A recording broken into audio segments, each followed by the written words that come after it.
शैब्य है। इसमें इन सभी का अर्थ भी ब्रैकेट में लिखा हुआ है।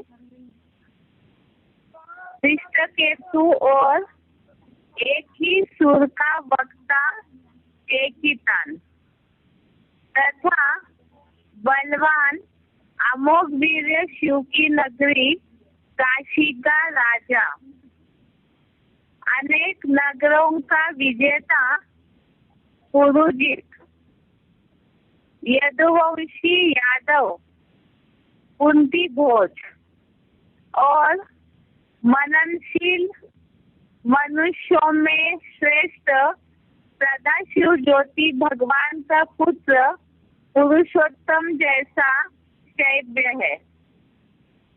कल हमने पांडव सेना के महारथियों के 6 तक नाम गिने थे। एक बार उसे रिपीट कर रहे हैं। पहला है पांडव सेना का सेनापति धृष्टद्युम्न, दूसरा भीम, तीसरा अर्जुन, चौथा युयुधान, पांचवा विराट, छठवा द्रुपद।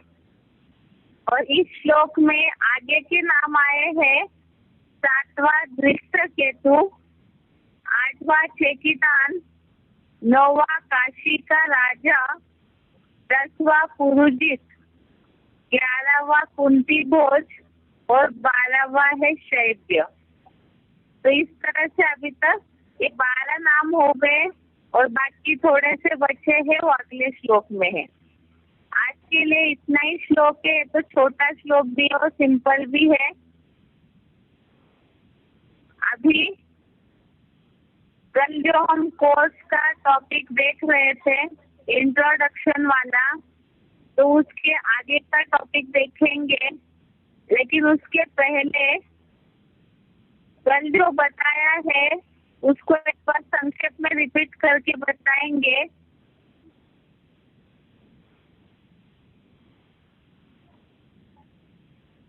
कल ऐसे बताया था कि जिनको भी हम समझाते हैं बाहर वालों को, तो इस बात पे विश्वास दिलाना जरूरी है कि भगवान इस सृष्टि पर साकार में आते हैं। क्योंकि जब तक साकार में आते हैं इस बात पे विश्वास नहीं दिलाएंगे तो बाकी आगे का ज्ञान उनको समझाना मुश्किल होगा। इसीलिए उससे रिलेटेड ही उससे जुड़े हुए कुछ श्लोक बताए थे। जैसे बताया था कि भगवान के जन्म को न देवताएं न महर्षियों ने जाना है। अर्थात द्वापर युग में भगवान का कार्य हुआ नहीं, जो कृष्ण द्वापर युग में आए बताते हैं। तो इस हिसाब से न सतयुग में भगवान का कोई कार्य हुआ है, न द्वापर युगी महर्षियों ने उनको जाना है। इसके लिए कल श्लोक नंबर बताया था 10वें अध्याय का दूसरा श्लोक, अध्याय 10 श्लोक नंबर 2। इस श्लोक का अर्थ सिर्फ पढ़ के बता रहे अभी कि भगवान ने बोला है कि मेरे जन्म को न देवताएं न महर्षियों ने जाना है। तो उनका जन्म कब और कैसे होता है उसे हम कैसे जानेंगे? तो उसका परिचय भी भगवान आकर के अपना स्वयं ही परिचय देते हैं। जिसके लिए बताया था कि मुस्लिम लोग खुदा कहते हैं क्योंकि वो खुद आते हैं। इसीलिए श्लोक नंबर 10 का 15वां श्लोक है, अध्याय 10 श्लोक नंबर 15। इसमें बताया है अर्थ कि भगवान आकर के स्वयं ही अपने परिचय देते हैं। इसके लिए बताया कि भगवान की जो भी टीकाएं है वास्तव में वो भगवान का परिचय नहीं देती है। अगर भगवान का परिचय देती, जितनी भी टीकाएं बनी हुई है मनुष्य मात्र के द्वारा, तो अभी सृष्टि का पतन होते हुए नजर नहीं आता। क्योंकि गीता जो है वो हिंदू धर्म का सर्वश्रेष्ठ शास्त्र है, तो उससे तो दुनिया का उद्धार होना चाहिए था, लेकिन ऐसे हुआ नहीं है। मतलब जो भी गीता की टीकाएं मनुष्यों के द्वारा बनाई है वो झूठी टीकाएं है। तो भगवान के द्वारा जो गीत गाया हुआ होगा तो वही असली भगवान का परिचय देने वाली गीता होगी। बाकी मनुष्यों के द्वारा जो लिखा हुआ है वो सच्ची गीता नहीं है। और गीता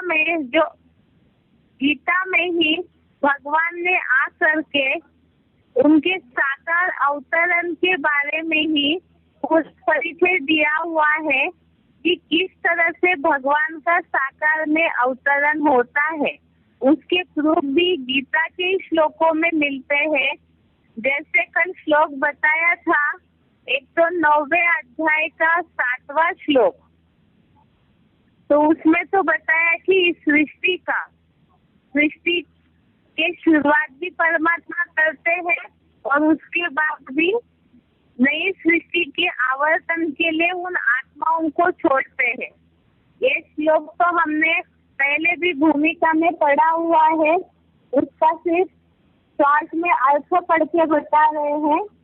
ये जो बताया कि कल्पांत काल में सभी देव दानव पशु पक्षी पेड़ पौधे आदि जड़ जंगम पदार्थ सहित प्राणी मात्र मेरी शिव समान परा ज्योति हीरा लिंग रूप अपरा प्रकृति की प्रकट रचना परम आकाश रूप परम ब्रह्म ज्योति में समा जाते हैं।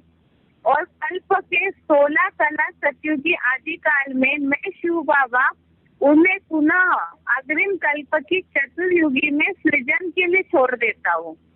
तो इसका अर्थ बताया कि यहाँ पे सारे प्राणी मात्र कल्पांत के अंत में उस परम ब्रह्म के संकल्पों में मनमना भव के रूप में समा जाते हैं और फिर उन्हीं के द्वारा नई सृष्टि के आवर्तन के लिए उनको छोड़ दिया जाता है। अर्थात नई सृष्टि की शुरुआत और कलयुग के अंत का पूरा कार्य परमात्मा के द्वारा होता है। तो यही प्रूफ है कि वो साकार में आकर के ही सृष्टि पर कार्य करते हैं।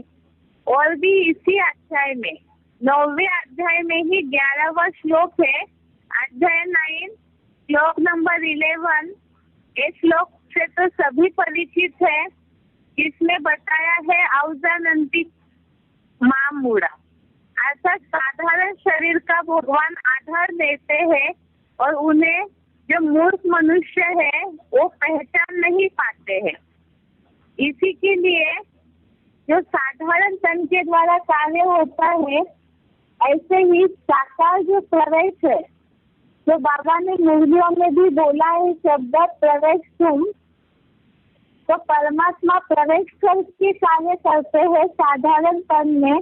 इसके लिए अध्याय 11वां श्लोक नंबर 54, अध्याय नंबर 11 श्लोक नंबर 54, इसमें एक शब्द आया हुआ है प्रवेश तुम, अर्थात प्रवेश करके परमात्मा दिव्य जन्म लेकर के साधारण तन का आधार लेकर के कार्य करते हैं।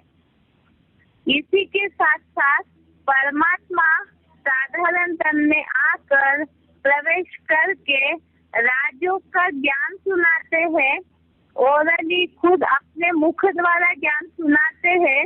तो इसके लिए भी 9वें अध्याय का 2वां श्लोक है जो हमने कल पढ़ा था, जिसमें परमात्मा आकर के राज विद्या राजगुह्यम पवित्रम इदम उत्तमम, अर्थात प्रश्नोत्तर पूर्वक परमात्मा से डायरेक्ट उस ईश्वरीय ज्ञान को जाना जा सकता है और वो राजाई का गुह्य रहस्य है जो परमात्मा स्वयं आकर के दे रहे हैं। तो ये सारे श्लोकों से परमात्मा के साकार अवतरण की जो बातें हैं वो सिद्ध हो जाती है।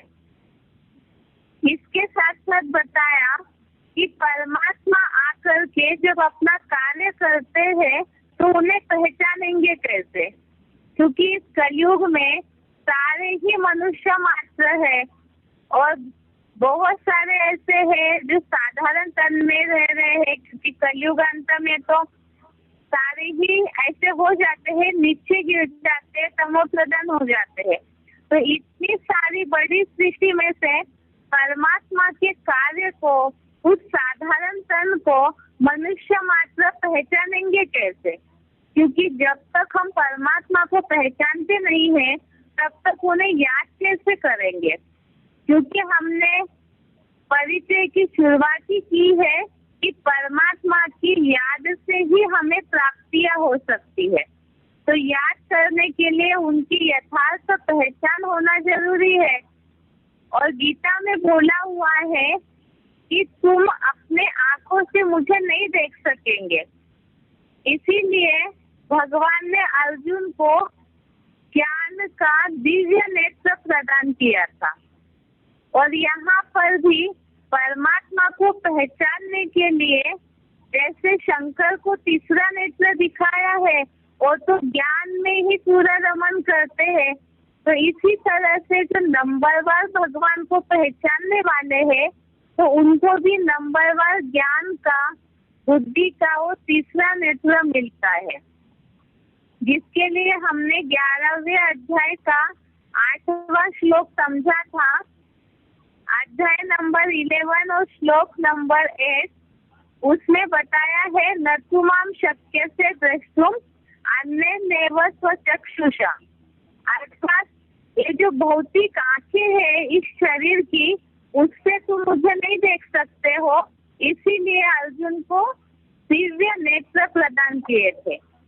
इसके अलावा ही भगवान के द्वारा जो दिया जा रहा ज्ञान है, वही भगवान की असली पहचान है।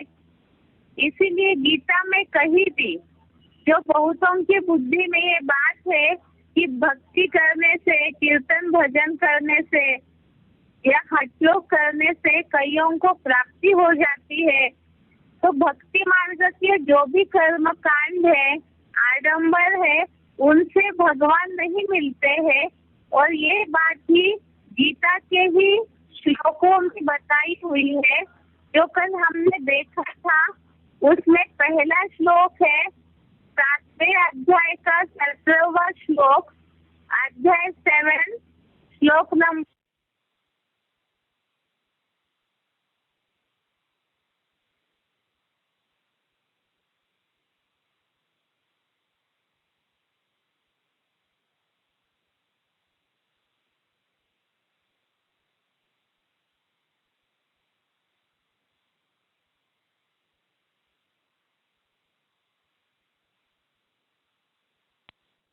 कहीं भी भक्त प्रिय है ये नहीं बोला है। फिर इसमें ये बात आएगी कि बहुत सारे ऐसे धार्मिक सीरियल है जिसमें ये बताते हुए दिखाते हैं कि ये भक्त प्रिय है, वो भक्त प्रिय है, लेकिन वो बात तो वहाँ तक है कि भक्तों को भावना का भाड़ा दिया जाता है। अर्थात जो उनकी भक्ति है, अव्यभिचारी भक्ति, उसका फल उनको जरूर मिलता है। लेकिन यहाँ तो हमें सदा काल की, कल्प कल्पांतर की जो प्राप्ति चाहिए भगवान से, तो उसके लिए ज्ञानी तो आत्मा अर्थात समझदार बनना जरूरी है। क्योंकि ये प्रश्न भी भक्तों के द्वारा पूछा जाएगा, अगर ऐसे है तो भक्ति करना जो कलयुगांत में इतना भक्ति का आडंबर है तो व्यर्थ है क्या?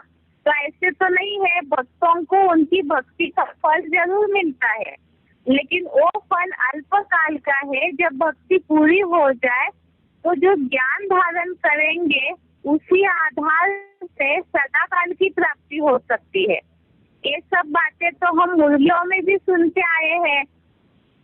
यहाँ बताने का भाव ये है कि जिस लिंग से आपको परिचय देने के लिए समझाया जा रहा है, तो हो सकता है कि आप इसी लिंग से सीख भी ले। लेकिन अगर सामने वाले कभी कोई क्रॉस प्रश्न पूछते हैं, तो उसके लिए भी हमारे पास मुरलियों की बातों का स्टॉक होना चाहिए, जिससे हम तुरंत ही उनकी बात का सही समाधान कर सके।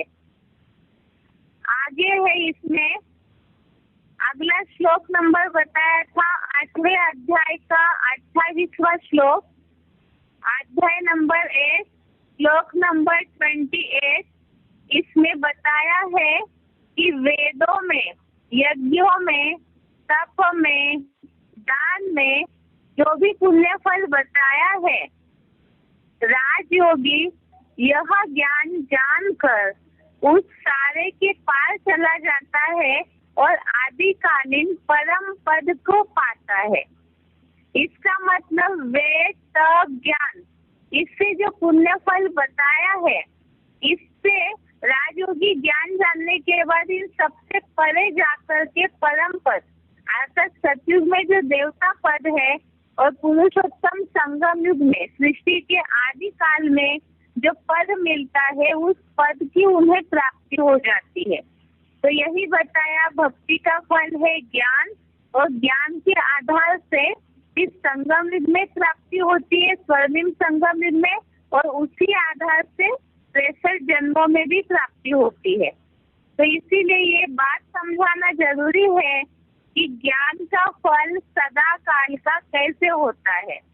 तो ये बात पहले हमारे बुद्धि में होनी चाहिए कि यहाँ स्वर्णिम संगम युग में विनाश काल में भी हमें प्राप्ति होती है, उस आधार से 21 जन्मों में भी प्राप्ति होती है, और 21 जन्मों के आधार से 63 जन्मों में भी अर्थात द्वापर कलयुग के जो जन्म है उसमें भी प्राप्ति होती है। बाकी समझाते समय इतना विस्तार से न समझाए, जहाँ जहाँ प्रश्न आता है वहाँ वहाँ ही समझाएंगे तो ठीक है, नहीं तो कई बार ऐसे होता है कि सामने वाले अगर कोई इंटरेस्ट नहीं आएगा तो बोर होकर के सुनना छोड़ देंगे, या तो फिर आपकी बात सुनने के लिए अवॉइड करेंगे, टालने की कोशिश करेंगे। आगे का श्लोक है 6वें अध्याय का 46वां श्लोक, अध्याय नंबर 6, श्लोक नंबर 46। इसमें भी तपस्या जो भक्ति मार्गीय कर्म कांड है उसी के लिए बताया है कि राजयोगी दैहिक तप वाले तपस्वियों से बढ़कर है। दैहिक तप माना समझते हठ योगी पना जो होता है, जैसे एग्जाम्पल एक टांग पे खड़े रहना या कुछ उपवास वगैरह करना, इस तरह से शरीर को कष्ट देके जो भी किए जाती है तपस्या, तो राजयोगी दैहिक ताप वाले तपस्वियों से बढ़कर है, आत्मज्ञानियों से भी श्रेष्ठ मान्य है, और कर्म कांडियों से तो सहज राजयोगी बड़ा है ही। कर्म कांड माना भक्ति मार्ग के जो भी आडंबर है, पूजा पाठ वगैरह बहुत सारी जो होता है कर्म कांड, तो उससे भी सहज राजयोगी बड़ा है ही। अतः है अर्जुन, तू आत्मस्मृति के ताप्ती व त्रिगुण बद्ध कर्म कांडियों से भी श्रेष्ठ योगी बन। तो यहाँ बताया कि भक्ति मार्ग के जो भी क्रिया कांड है, त्रिगुण बद्ध अर्थात सत्य रजत तम, इन तीनों गुणों में बंधे हुए होते हैं।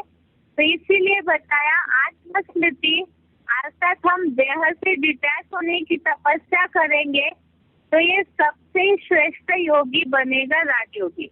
इसीलिए यहाँ भी ये जो बताया कि ऐसे जो भी भक्ति मार्गीय तपस्या हठ योग कर्म कांड है, इससे भी राजयोगी अर्थात ज्ञानी तो आत्मा जो है वो श्रेष्ठ है। आगे का श्लोक बताया है 11वें अध्याय का 48वां श्लोक, अध्याय नंबर 11 श्लोक नंबर 48। इसमें बताया था कि हे कुरुकुल के वीर प्रवीण, माना अर्जुन को भगवान ने बोला है ऐसे रूप वाला मैं न वेद यज्ञ स्वाध्याय से, न दान से, न क्रियाओं से, न कठोर तपस्याओं से तेरे अतिरिक्त कोई दूसरा मनुष्य लोक में देखने को समर्थ नहीं है। तो ये जो बताया हुआ है माना वेद यज्ञ दान, इन सारी कठोर तपस्याओं से भी अर्जुन जो है वो जब ज्ञानी बन जाता है तो उसी आधार से वो परमात्मा को देखने के लिए समर्थ बन सकता है।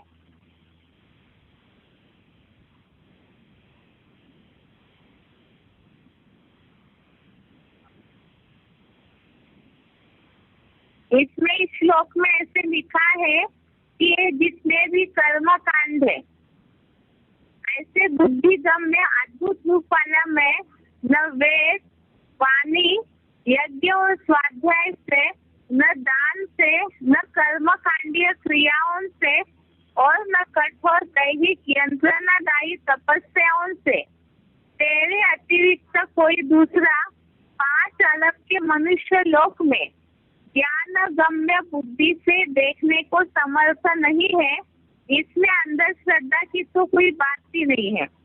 अर्थात ज्ञान गम्य अर्थात ज्ञान के तीसरे नेत्र से ही भगवान को देखने के लिए अर्जुन समर्थ है, ये बताया है।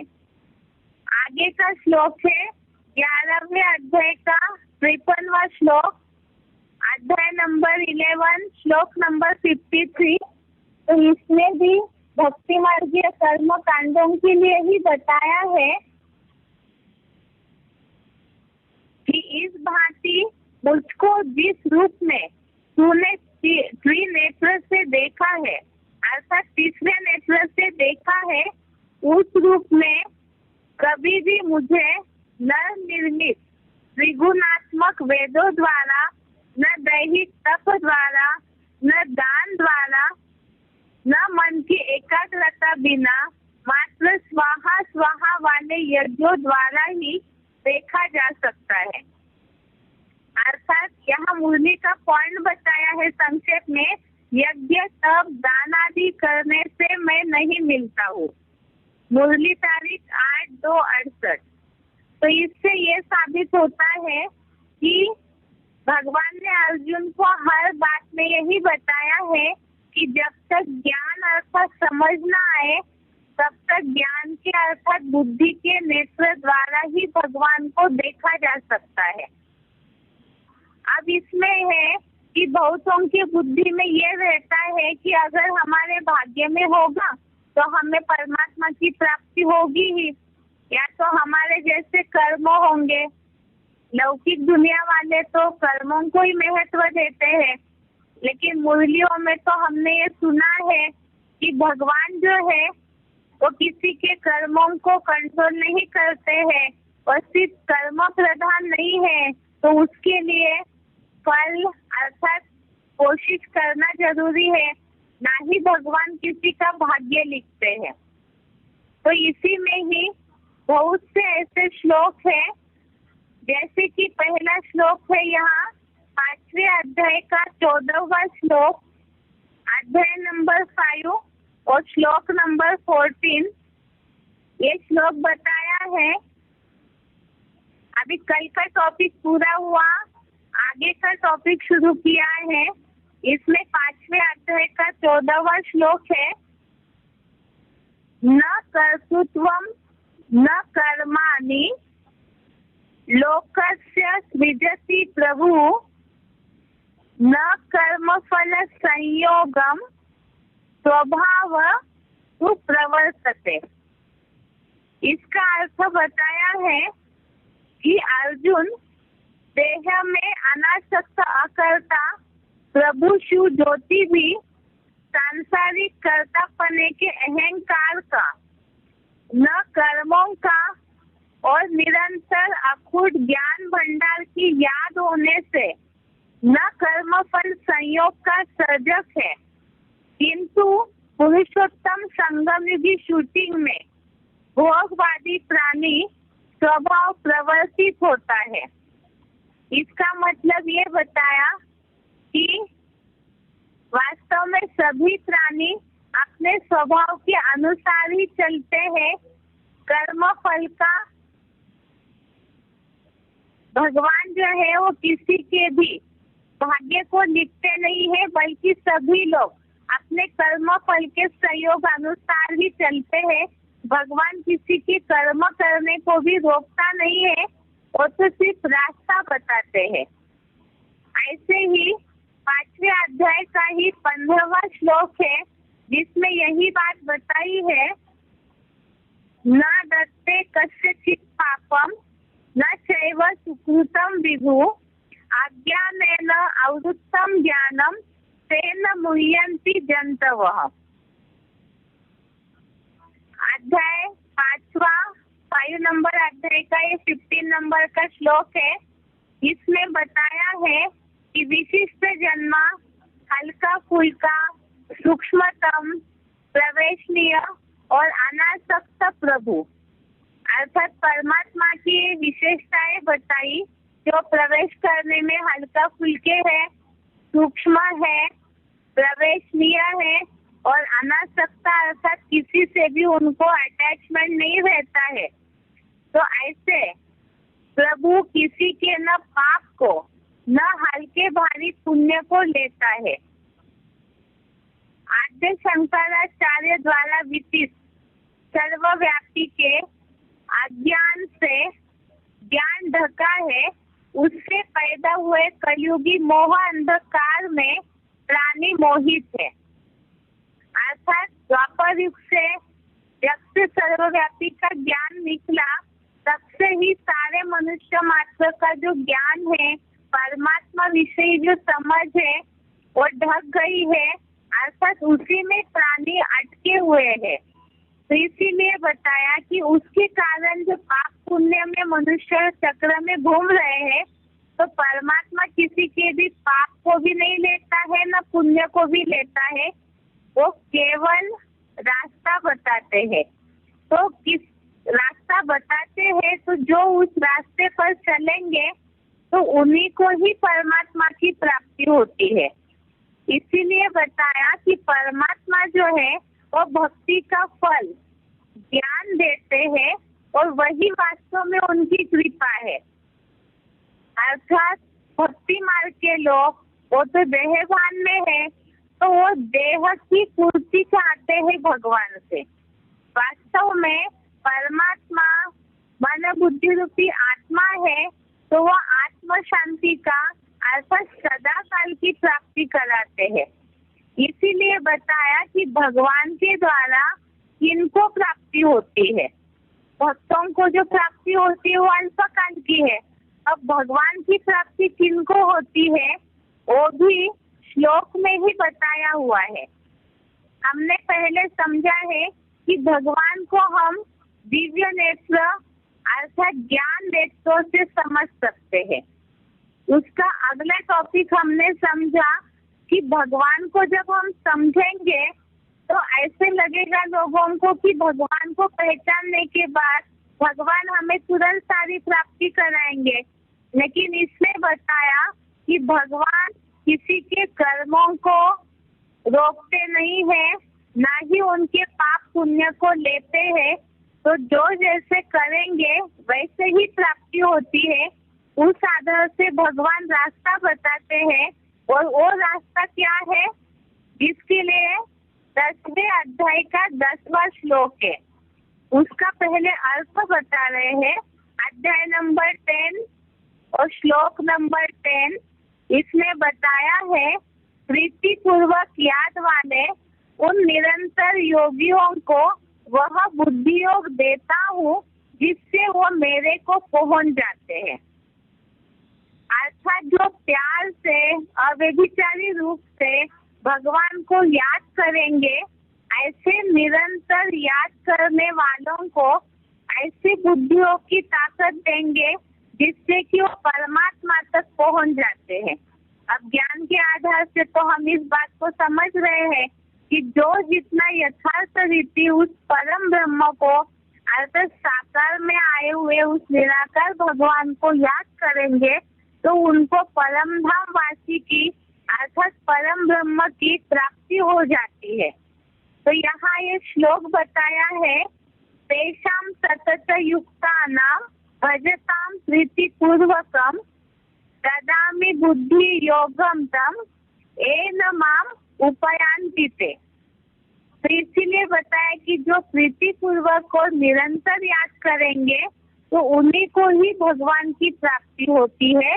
भक्ति से प्राप्ति नहीं होती है, भक्ति से फल ज्ञान मिलेगा अर्थात समझ मिलेगी। इसके आगे बताया है,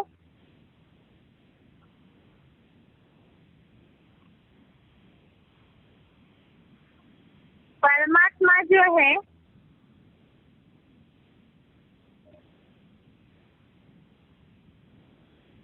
परमात्मा जो है वो आत्मस्टार भाव से स्थित चमकते हुए ज्ञान दीपक द्वारा अज्ञानता से उत्पन्न हुए अंधकार को नष्ट कर देते हैं।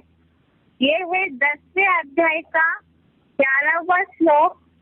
और श्लोक एक बार पढ़ रहे हैं, अध्याय नंबर 10 और श्लोक नंबर 11। ये श्लोक बताया है, तेषामेव अनुकंपार्थ अहम अज्ञानजम तमः नाशयामि आत्मभावस्थो ज्ञान दीपेन भास्वता। इसका अर्थ बताया है, उन पर सृष्टिगत दीर्घकालीन दया करने के लिए ही मैं आत्माओं का बाप सदाशिव ज्योति पुरुषोत्तम संगम युग में सदा काल आत्मभाव से स्थित उस चमकते हुए ध्रुव तारा मानिल त्रिनेत्री हीरो ज्ञान दीपक द्वारा मैं शिव ही माया रावण की अज्ञानता से द्वापर कलयुग में उत्पन्न अज्ञान अंधकार को संगम युगी ब्राह्मणों में नष्ट कर देता हूँ। इसीलिए बोला है ऋते ज्ञानान्न मुक्ति, जिसके लिए बोला, इसमें नीचे क्लैरिफिकेशन लिखा है, बुद्धिमानों की बुद्धि सदाशिव ज्योति ही मूर्तिमान शंकर जगत पिता को सबसे पहले अनवरत ज्ञान मार्ग में ले आता है।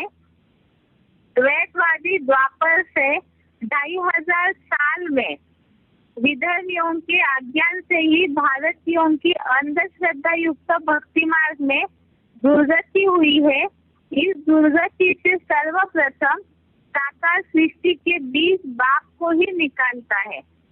तो इसीलिए बताया कि परमात्मा जो है वो ज्ञान दीपक के द्वारा सबसे पहले जो सृष्टि का बीज है उनको निकालते हैं। उसके बाद नंबरवार जिनकी भी आत्म ज्योति जगती जाएगी, उतना उतना ही उन सब आत्माओं का नंबरवार अज्ञान अंधकार नष्ट हो जाता है। और इसीलिए ये जरूरी है कि वो आत्म ज्योति जो है जगे कैसे, या तो सभी का अज्ञान अंधकार नष्ट कैसे हो। और इसी के लिए जरूरी है कि सबसे पहले हम इस बात को समझे कि हम है कौन। वास्तव में आज की दुनिया में सभी की बुद्धि में यही बात बैठी हुई है कि हम शरीर है। इस बात को तो कोई भी नहीं जानते हैं कि आत्मा क्या चीज है। आजकल कुछ भक्ति मार्ग वाले लोग इस बात को जानते हैं और उसे जीव के रूप में जानते हैं, लेकिन वास्तव में जो भी जन्म मरण के चक्र में आने वाले मनुष्य है वो शरीर नहीं है, आत्मा है। इस बात का हमें उनको ज्ञान देना जरूरी है। लेकिन इस टॉपिक को हम कल शुरू करेंगे, इसलिए क्योंकि टॉपिक चलते चलते 1 घंटा पूरा हो जाएगा तो अधूरा रह जाएगा। इसीलिए ही अभी जो समझा था उसको एक बार रिपीट करते हैं, ताकि जो लोग श्लोक नंबर नहीं लिख पाए हैं वो उस श्लोक को 5 मिनट का जो रिपीटेशन है उसमें नंबर नोट कर सके। ये बताया था कि परमात्मा जो है वो किसी के भाग्य को लिखते नहीं है, ना ही कर्मों को कंट्रोल करते हैं। और इस बात को हमें समझना इसलिए जरूरी है क्योंकि हमने ऊपर ये समझा है कि परमात्मा दान तप आदि से नहीं मिलते हैं, तो किससे मिलेंगे फिर? तो जिसके लिए बताया था कि ज्ञान के द्वारा मिलते हैं, और ज्ञान के द्वारा मिलेंगे तो उसके लिए जरूरी है कि ज्ञान के आधार से हर पुरुषार्थी को खुद ही मेहनत करनी है, ज्ञान को समझना है। जिसके लिए बताया कि बहुतों के भक्ति मार्ग वालों के बुद्धि में ये बात रहती है कि परमात्मा जो है वो ही सब कुछ करता है। ऐसे कई बार भक्ति मार्ग वाले लोग कहते हैं कि भगवान जो है वो इस सृष्टि के पत्ते पत्ते को हिलाता है। तो वास्तव में भगवान किसी का भाग्य लिखते नहीं है, हर एक को अपने ज्ञान की समझ के आधार से ही अपना भाग्य लिखना होता है। इसके लिए ही 5वें अध्याय का 14वें नंबर का श्लोक बताया था, न कर्तृत्वम न कर्माणि लोकस्य सृजति प्रभु, न कर्म फल संयोगम स्वभावस्तु प्रवर्तते। अर्थात यही बताया कि वास्तव में अर्जुन देह में अनासक्त अकर्ता प्रभु शिव ज्योति भी सांसारिक कर्ता पने के अहंकार का, न कर्मों का और निरंतर अखुद ज्ञान भंडार की स्थिरता से न कर्म फल संयोग का सर्जक है, किंतु पुरुषोत्तम संगम शूटिंग में भी भोगवादी प्राणी स्वभाव प्रवर्तित होता है। तो इसकी का मतलब ये है कि परमात्मा जो है वो किसी के कर्म फल के संयोग का भी निर्माता नहीं है, ना ही किसी के कर्मों का। इसीलिए बताया कि सभी प्राणी अपने स्वभाव अनुसार ही, ये जो ऊपर शब्द आया है न कर्म फल संयोगम स्वभाव वस्तु प्रवर्तते, अर्थात सभी अपने स्वभाव के अनुसार ही प्राप्ति करते हैं, अपने कर्मों के अनुसार ही प्राप्ति करते हैं। इसी के लिए बताया कि परमात्मा किसी के पाप को ना ही किसी के पुण्य को लेते हैं। जो श्लोक बताया 5वें अध्याय का 15वां श्लोक, ना दत्ते कस्यचित् पापम न चैव सुकृतम विभु अज्ञानेन अवृत्तम ज्ञानम तेन मुह्यन्ति जन्तव। अर्थात ये जो बताया अर्थ शॉर्ट में बता रहे हैं कि परमात्मा न ही किसी के पाप को, न ही हल्के या भारी पुण्य को लेता है। तो इसका मतलब परमात्मा किसी भी चीज के लिए जिम्मेवार नहीं है। हर एक व्यक्ति अपने कर्मों के अनुसार ही, जितना जितना उनका अज्ञान अंधकार हटते जाएगा, ज्ञान बुद्धि में जाता जाएगा, वैसे ही वो हर एक आत्मा अपने पाप पुण्य का स्वयं जिम्मेवार है। तो उसके लिए परमात्मा केवल भक्ति का फल ज्ञान देते हैं, और वही वास्तव में ज्ञान ही उनकी कृपा है। जैसे भक्ति मार्ग में अंधश्रद्धा पूर्वक कईयों के बुद्धि में ये रहता है, गुरु साधु संत आदि के पास जा करके कुछ ना कुछ भभूति वगैरह लेते हैं, तो सोचते हैं यही हमारी प्राप्ति है, या जो दैहिक सुख वाली चीजों की अल्पकाल की प्राप्ति होती है उसी को वो प्राप्ति समझते हैं। लेकिन यहाँ तो हम जानते हैं कि भगवान अल्पकाल की प्राप्ति नहीं करवाते हैं, वो तो सदा काल की प्राप्ति का रास्ता दिखाते हैं। क्यों? क्योंकि ईश्वर जो है वो सर्वशक्तिवान है, सर्वश्रेष्ठ है। तो वो जो सारी विश्व की, सारी दुनिया को चलाने वाली श्रेष्ठ शक्ति है, वो छोटी मोटी चीजों की प्राप्ति कैसे करा सकते हैं।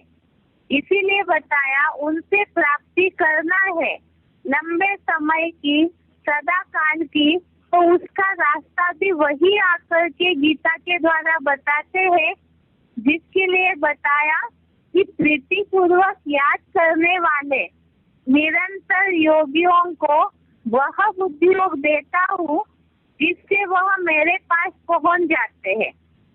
एक श्लोक नंबर बताया था 10वें अध्याय का 10वां श्लोक, अध्याय 10 श्लोक नंबर 10।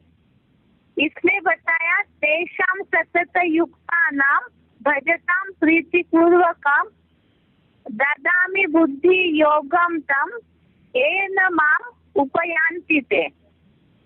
अर्थात जो सतत युक्ता नाम, अर्थात जो सतत प्रीति पूर्वक भगवान को याद करेंगे, तो ये हम भी समझते हैं मूल्यों के आधार से कि जो निरंतर याद करेंगे उनकी याद धीरे धीरे सहज होगी, और जो सहज और निरंतर याद करेंगे वही परम ब्रह्म लोकवासी बनेंगे, अर्थात मनमना भव की स्टेज में पहुंच जाएंगे।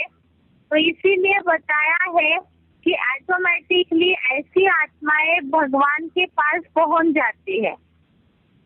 इसी के लिए बताया है कि परमात्मा जो है वो ज्ञान दीपक द्वारा अज्ञानता से उत्पन्न हुए उस अंधकार को नष्ट करते हैं, जिसके लिए श्लोक नंबर बताया था 10वें अध्याय का 11वां श्लोक, अध्याय नंबर 10 श्लोक नंबर 11। ये बताया था तेषाम एव अनुकंपार्थम अहम अज्ञान जमतमः नाशयामि आत्मभावस्थो ज्ञान दीपेन भास्वता।